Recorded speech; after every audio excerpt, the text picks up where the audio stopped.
Hello dear student, welcome back in my channel Alok Sir GA. I am Alok Rathore and we are continuing the topic time in work.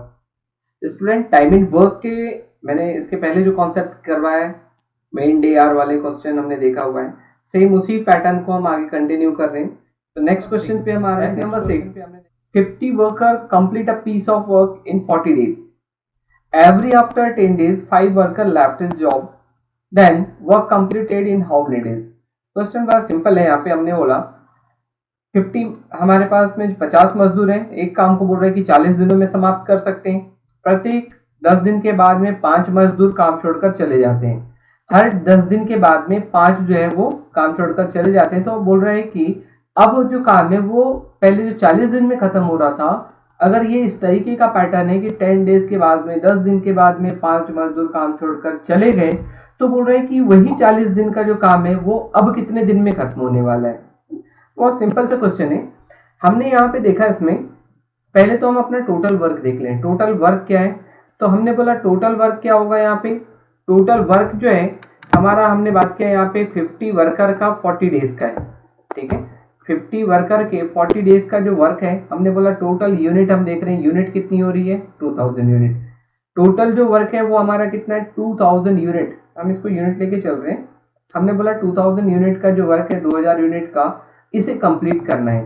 But अब इसे जो है 2000 unit का जो work है ना, जो 50 मजदूरों के 40 दिन का जो काम था 2000 यूनिट का, है ना, मल्टीप्लाई करके हमने यूनिट कन्वर्ट कर दिया।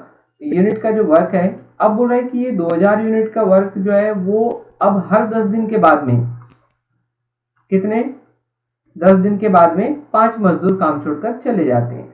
तो हमने बोला कि फर्स्ट 10 डेज तो हमारे पास में 50 वर्कर जो स्टार्टिंग के थे वो तो है, और उसने कितने दिन काम किया 10 डेज, तो 500 यूनिट हमारा वर्क कंप्लीट है उस 10 दिन के अंदर। सेकंड चीज हमने बात किया यहाँ पे, अब बोल रहा है कि अगले 10 दिन के बाद में अब हमारे पास 50 मजदूर नहीं रहे। अब हमारे पास कितने हो गए, यहाँ पे हमारे पास में हो गया 45 वर्कर। अब ये 45 वर्कर जो है हमने बात किया, अब इसने फिर से 10 डेज वर्क किया, तो ये 450 वर्क यूनिट का वर्क हमने कंप्लीट किया है। नेक्स्ट आफ्टर 10 डेज, अब अगले 10 दिन के बाद में हमने बात किया, हमारे पास में 40 वर्कर है, इसने फिर से 10 डेज, तो ये हमारा 400 यूनिट। अगले 10 दिन के बाद में हमने यहाँ देखा कि हमारे पास में 45 थे, अब कितने हो गए 35, 350 यूनिट वर्क हमने कंप्लीट किया। नेक्स्ट आफ्टर 10 डेज हमने बात किया, फिर 35 थे, अब हमने कर दिया यहाँ पे 30। ठीक है, 30 मल्टीप्लाई 10, ये हो जाएगा 300। अब आपको लगेगा सर ये कब तक करना है, तो ये तब तक करना है जब तक हमारा 2000 यूनिट का वर्क कंप्लीट नहीं हो जाता। तो हम यहाँ पे चेक कर रहे हैं 500 प्लस 450 प्लस 400 प्लस 350 प्लस 300, इन सब को हमने ऐड किया, और ऐड करने पे हमने देखा कि इसकी जो यूनिट है वो कितनी यूनिट कवर हो रही है 2000। क्लियर, 2000 यूनिट का जो वर्क है वो हमारा पूरा कंप्लीट हो गया। तो हम बात कर सकते हैं इस क्वेश्चन के लिए हमारा जो आंसर होना चाहिए वो नंबर ऑफ डेज हम देखना चाह रहे हैं, कितने दिन में हमारा वर्क 2000 यूनिट कंप्लीट हुआ है। तो हम यहाँ बोल रहे हैं 10 डेज, यहाँ पे ये हो जाएगा 20, 30, 40, और ये है टोटल नंबर ऑफ डेज 50। तो हमारा जो आंसर होगा ये 50 डेज। अगर इस तरीके का पैटर्न है कि हर 10 दिन के बाद में 5 मजदूर काम छोड़कर चले जाते हैं, तो वही जो वर्क है वो मेरा अब कितने दिन में कवर होने वाला है, यहाँ पे नंबर ऑफ डेज 50 डेज में। ठीक है, तो इस तरीके के जो क्वेश्चन है अभी हम यहाँ पे देखेंगे आगे इसके पैटर्न में कि किस तरीके से क्वेश्चन में और चेंजेस किए जा सकते हैं। Type number 7, 60 worker can complete a piece of work in 50 days. Every after 10 days 20 more worker join the work. यहाँ पे क्वेश्चन थोड़ा सा चेंज कर दिया, बोल रहे हैं कि यहाँ पे जा नहीं रहे, यहाँ क्या हो रहा है, वहां पे वर्कर ज्वाइन कर रहे हैं। तो work complete work in how many days. ठीक है, 60 मजदूर एक काम को 50 दिनों में पूरा कर सकते हैं। प्रत्येक 10 दिन के बाद में 20 मजदूर काम पर आ जाते हैं, ज्वाइन कर लिया। तो अब जो है बोल रहा है कि वही जो वर्क है वो अब कितने दिनों में कंप्लीट होने वाला है। तो बहुत सिंपल सी चीज है।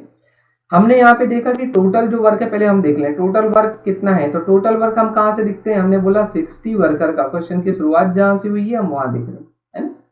60 वर्कर का 50 डेज का जो वर्क था, 50 दिनों का जो काम था, हम देख रहे हैं कि टोटल कितने यूनिट का वर्क होता है ये 60 मजदूर का 50 दिन का जो काम है, मतलब कितना 3000 यूनिट। क्लियर, अब यहाँ पे 3000 यूनिट का वर्क हमें करना है, पर अब पैटर्न चेंज हो गया। अब क्या हुआ कि हर 10 दिन के बाद में 20 मजदूर काम पर आ जाते हैं। क्लियर। यहाँ पे हमने बोला कि हर 10 दिन के बाद में, पहले तो स्टार्टिंग में हमारे पास 60 ही थे, तो 60 वर्कर ने 10 डेज वर्क किया, तो इसने 600 यूनिट का वर्क कंप्लीट है। ठीक है।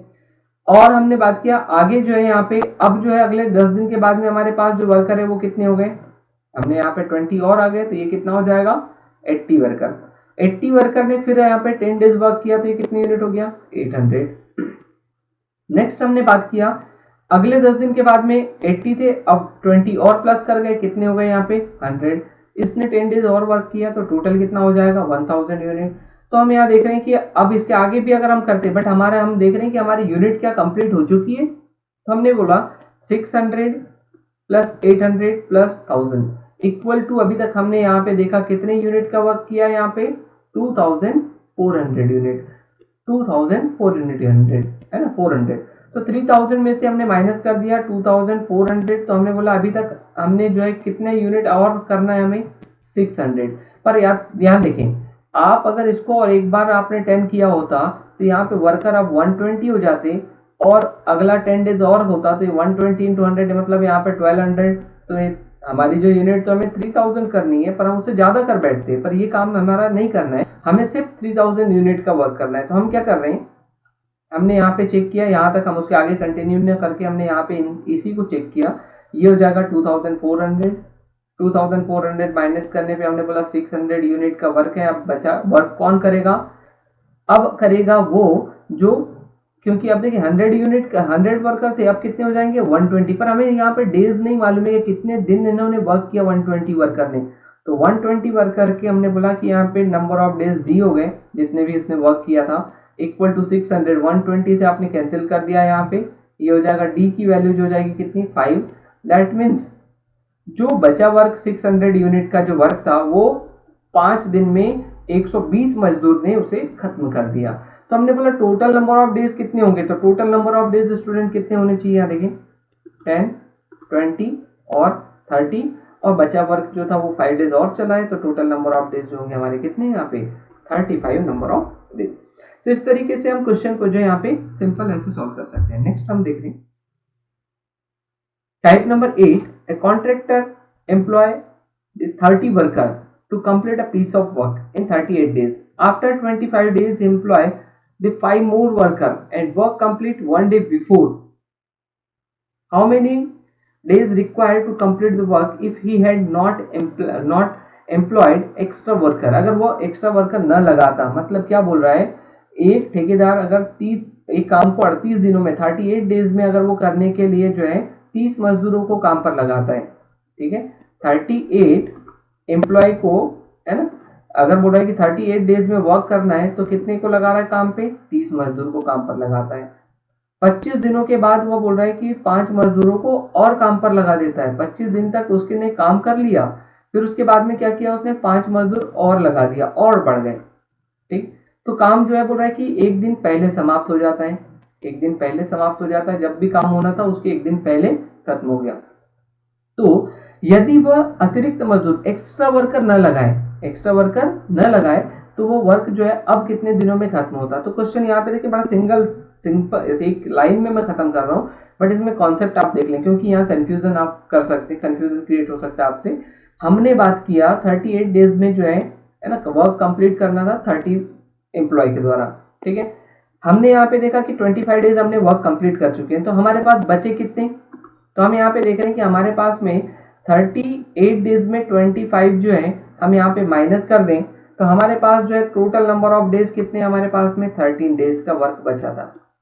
38 डेज में 25 डेज हमने वर्क कंप्लीट कर चुके थे, तो बचा कितना हमारा 13।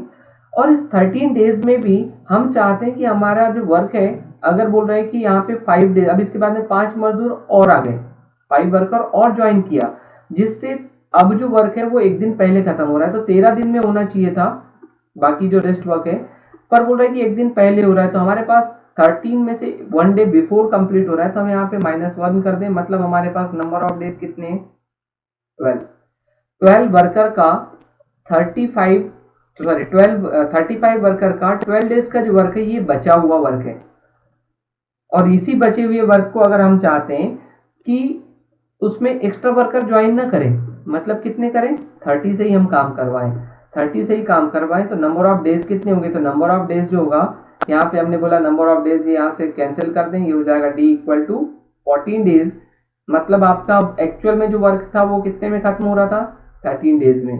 बट हमने बोला कि हम कितना टाइम लेते, अगर एक्स्ट्रा नहीं लगाते तो हमारा वर्क कितने दिन बाद खत्म होता, ये हो जाएगा 1 डे डिले होता, मतलब 1 दिन बाद वर्क खत्म होता अगर हम एक्स्ट्रा वर्कर न लगाए। ठीक है, तो इस तरीके से जब भी क्वेश्चन आ रहा है एक सिंगल लाइन है, बस आपको उसको ही बैलेंस करनी है। आपसे किसी भी लेवल का क्वेश्चन इसके अगर जनरेट हो रहा है तो आप सारे क्वेश्चन को बहुत इजीली कवर कर सकते हैं। नेक्स्ट हम बात कर रहे हैं, in a hostel food material available for 1600 student for 80 student, 600 student for 80 days, each student consume 900 gram per day. After 30 days 400 student left the hostel, now each student consume 1000 gram per day, then rest food material available for how many days? Simple question है, यहाँ पे same एक single line को balance करना है, मैंने जो बताया आप उसको बस बैलेंस कर ले, आपसे क्वेश्चन जो है विद इन सेकेंड आप उसको सॉल्व कर सकते हैं। तो हमने बोला यहाँ पे एक हॉस्टल में 1600 स्टूडेंट है, 80 दिनों का खाना उसके लिए उपलब्ध था, 80 डेज का जो है उसमें अवेलेबल है। ठीक है, अब हमने क्या किया और कितना कंज्यूम कर रहा है, ये 900 ग्राम कंज्यूम कर रहा है। ठीक है, इसने क्या किया 30 डेज जो है बोल रहा है कि 30 दिनों तक इन्हें खत्म हो गया। देखिए जितना उसने खा लिया वो तो चला गया। ठीक है, 30 डेज का जो है उसने जितना कंज्यूम हो गया वो तो चला गया। अब बचा वाला कितना, बचा वाला हमारे पास में जो है 80 डेज का था, 30 डेज का उसने कंज्यूम कर लिया, तो बचा कितना हमारे पास में, देखिए हमें जो रेस्ट अमाउंट है उसको ही बैलेंस करना है।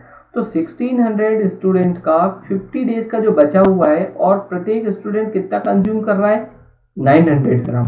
तो ये जो बचा हुआ अमाउंट है इसी को ही हमें बैलेंस करना है। तो हमने बोला कि ये जो बचा हुआ अमाउंट है अब क्या हो रहा है, यहाँ पे 400 स्टूडेंट लेफ्ट दी हॉस्टल, 400 स्टूडेंट छोड़कर चले गए, तो हमारे पास बचे कितने बोल रहा है, ये बचा वाला जो था वो ये है। अब इसको बोल रहा है कि इसके लिए क्या हो रहा है, हमने यहाँ पे 400 स्टूडेंट छोड़ के चले गए तो बचे कितने 1200, और अब प्रत्येक स्टूडेंट कितना कंज्यूम कर रहा है, 1000 ग्राम कंज्यूम कर रहा है। तो नंबर ऑफ डेज अब जो फूड मटेरियल है वो कितने डेज और चल पाता, तो हमने बोला यहाँ पे डी की जो वैल्यू है वो कितनी आ रही है 60, डी की जो वैल्यू है वो कितनी है 60। दैट मीन्स अगर हम बात करें जो 50 इसमें जो है इसमें जो है डी जो है नंबर ऑफ डेज कितना, फिर 60 डेज, तो जो बचा हुआ जो फूड मटेरियल है वो अब कितने दिन और चल पाएगा, सिर्फ 60 डेज और चल पाता। क्लियर? तो इस तरीके के जब भी क्वेश्चन अगर जनरेट हो रहे हैं तो हम ऐसे इस सिंपल ऐसे सॉल्व कर सकते हैं। एक और हम क्वेश्चन देख रहे हैं यहाँ पे, type number 10, in a hostel food material available for some number of student for n number of days, after 10 days 1/5 of student left the hostel, now rest food available for n days, so find value of n।